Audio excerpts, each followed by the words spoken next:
kripto mengambil kekuasaan secara perlahan hingga masyarakat tidak menyadari bahwa mereka telah melakukan sebuah tindakan memberikan wewenang pada darah turunan mereka. Karena apa? Karena kita disajikan makanan, disajikan hingga kita lupa bahwa kita harus kritisi pada sebuah bentuk yang disebut dengan KKN ini, seperti itu. Nah inilah teman-teman semua, hingga kita tidak menyadari hingga revolusi mental, revolusi apapun tidak pernah terjadi pada bangsa ini. Karena apa? Kita menjauhi tulisan, kita menjauhi dunia baca, kita menjauhi buku, kita menjauhi analisa. Analisa itu yang berlaku pada elit-elit. Masyarakatnya dibiarkan terbengkalai dalam pola pemikiran. Sungguh sedih semua teman-teman semua, tapi inilah realitasnya. Tapi inilah realitas yang nyata teman-teman. Keberadaan inilah yang tidak bisa kita pungkiri bersama.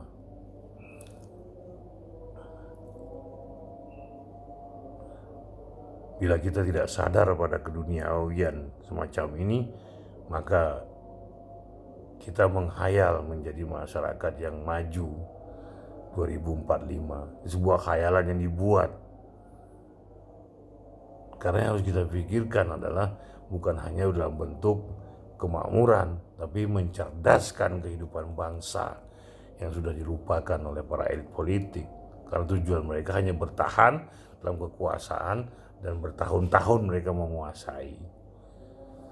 Nah, masyarakat menikmati itu dan hingga lupa ada beberapa hal yang diambil oleh elit politik pada rakyatnya. Inilah yang sangat sadis sekali, sangat sadis sekali. Inilah disebut dengan ideologi kasihan. Jadi ini begitulah teman-teman semua. Jadi revolusi apapun yang kita lakukan hanya sia-sia. Karena apa? Kita tidak memiliki tujuan. Tujuan kita hanya dalam bentuk materialis.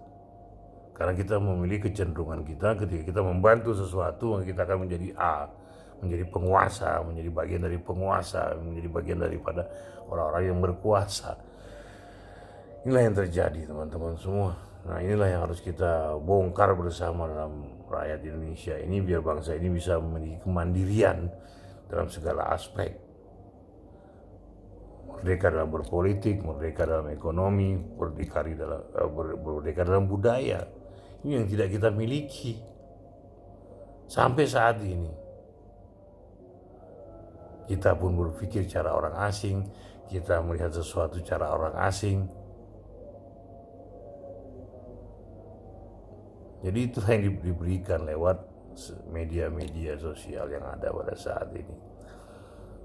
Bila kita tidak berinteraksi dengan buku, bila kita tidak berinteraksi dengan diskusi, bila kita tidak berinteraksi dengan tulisan, sia-sia semua apa yang telah kita lakukan. Dan elit tetap berkuasa. Kenapa? Karena mereka tetap memainkan peranan. Ini yang membahayakan sekali.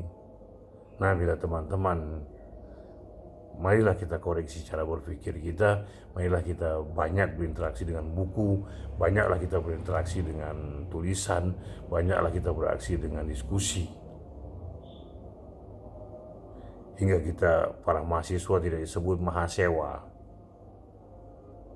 Mahasiswa pun melakukan sebuah aksi tanpa ada bentuk yang jelas, tanpa memahami dari sebuah aksi yang mereka lakukan, tidak tahu tujuan, tidak memahami maknanya, tidak memahami cara berdemonstrasi, bagaimana menarik massa, bagaimana biar simpati masyarakat, tapi tidak. Itu semua berlawan karena apa? Tidak ada memiliki pemikiran yang cerdas. Jadi setiap gerakan mahasiswa dari tahun 65 sampai 98 itu bukan gerakan mahasiswa yang sebenarnya. Tapi nantilah kita bahas itu. Nah demikianlah teman-teman semua. Jadi mahasiswa itu hanya sebagai bagian dari proses yang digerakkan dalam ketidaksadarannya. Oke, teman-teman semua.